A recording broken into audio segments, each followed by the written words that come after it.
E aí galera do canal, vamos com mais um vídeo hoje. Vamos falar hoje de um assunto que é uma dúvida, na verdade, de muita gente, né? Seja ela evangélica ou não, tá? Muita gente tem essa dúvida e hoje eu queria falar um pouco com você sobre isso.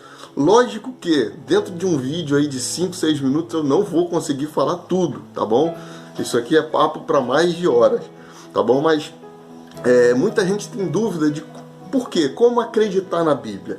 Né? Será que a Bíblia ela é de fato um livro verdadeiro? Né? E eu queria falar isso com você um pouco, sabe? Às vezes a gente pega a Bíblia e tenta entender ela somente com o olhar da fé, tá bom? Eu falo que a Bíblia, você consegue provar a veracidade da Bíblia nos dois âmbitos, tá? Tanto no âmbito científico quanto no âmbito de fé. E aí nós vamos falar sobre os dois um pouco. Vamos explicar um pouco como surgiu a Bíblia, né? O que é uma Bíblia? A Bíblia ela é uma biblioteca de livros, tá? A palavra Bíblia ela vem disso, ela é uma biblioteca de livros. Então se juntou aqui vários livros de épocas diferentes, certo? Até chegar no formato que nós temos hoje, tá? A Bíblia ela é formada por 66 livros, tá certo? Então assim, uma Bíblia ela tem 66 livros aqui dentro, né? Esses livros são livros de vários autores, com datas diferentes, né? Alguns não são nem livros, são cartas, entendeu? Mas enfim, onde eu quero chegar com isso?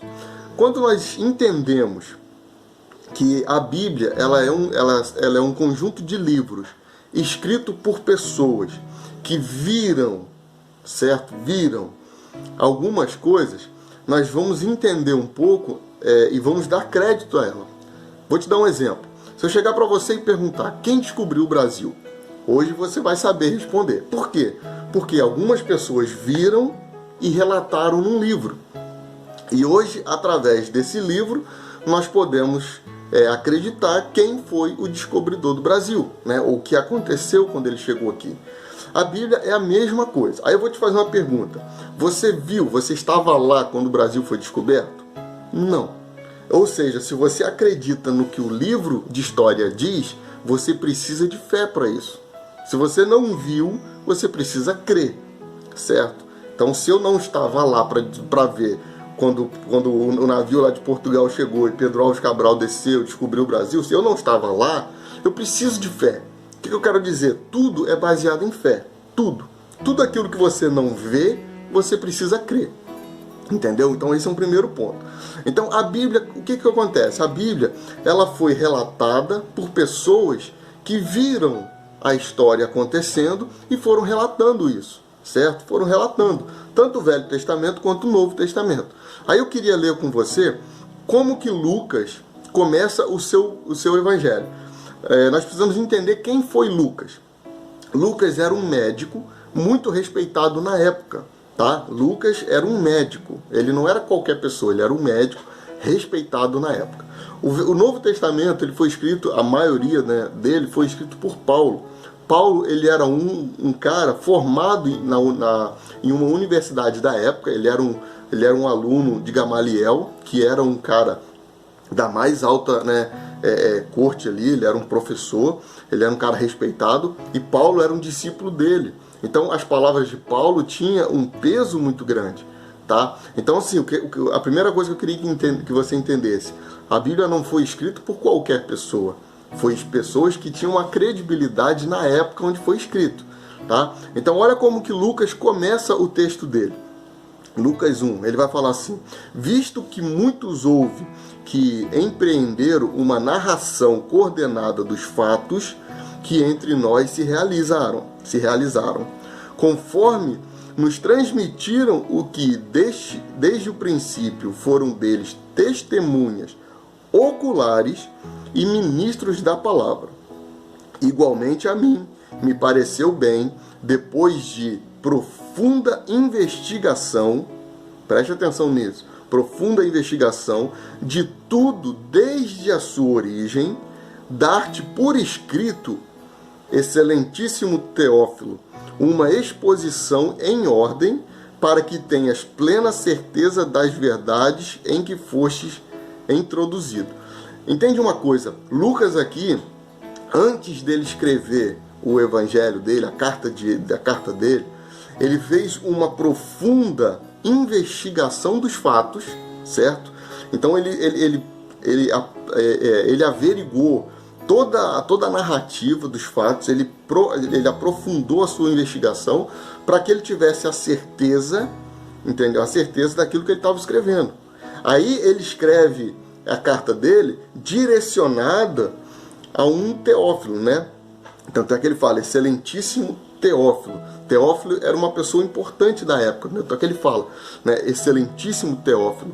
Então assim, Lucas ele começa o evangelho dele escrevendo que ele fez uma investigação dos fatos com uma ordem, entendeu? Para que ele pudesse escrever essa carta, certo? Com uma ordem e com os fatos já apurados.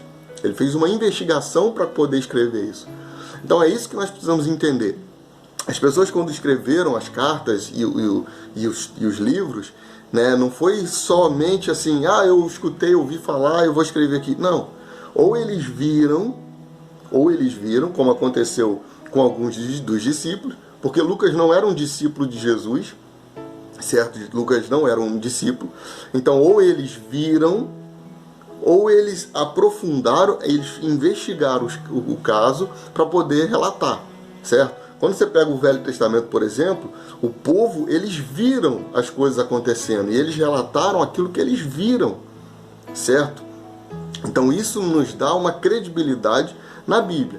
Eu vou te fazer uma pergunta, por exemplo, em relação à ciência. Existem hoje vários fatos da ciência que não são provados. Não são provados.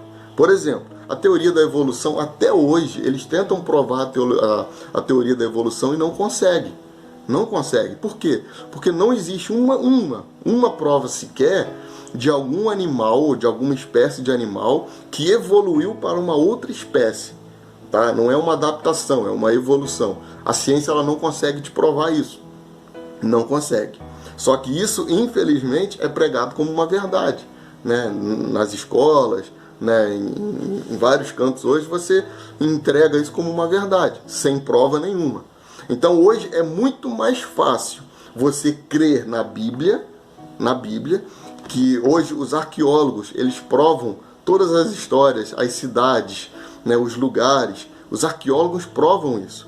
Né? Jesus, ele é um personagem, né, da Bíblia, vamos dizer personagem assim, que se não tivesse, se fosse mentira, eu vou te fazer uma pergunta, como que um homem que não existiu mudou a sua história, mudou o calendário da humanidade, entre antes e depois dele? Então, por exemplo, olha só, nós vivemos hoje no ano 2021, depois de Cristo. Como que um homem que não existiu conseguiu mudar a história, mudou o calendário? Então, assim, hoje você vai em Jerusalém, você tem o túmulo dele, onde Jesus foi enterrado, você tem o lugar da crucificação, você tem relatos de pessoas que viram depois da morte dele, ou seja, viram ele ressurreto, certo? Ele andou 40 dias depois, ele apareceu para mais de 2.000 pessoas. Então não é aquela coisa assim de, não, Edson, como que você vai falar que Jesus ressuscitou? Você não estava lá. Mais de 2.000 pessoas viram Jesus ressurreto depois da crucificação dele.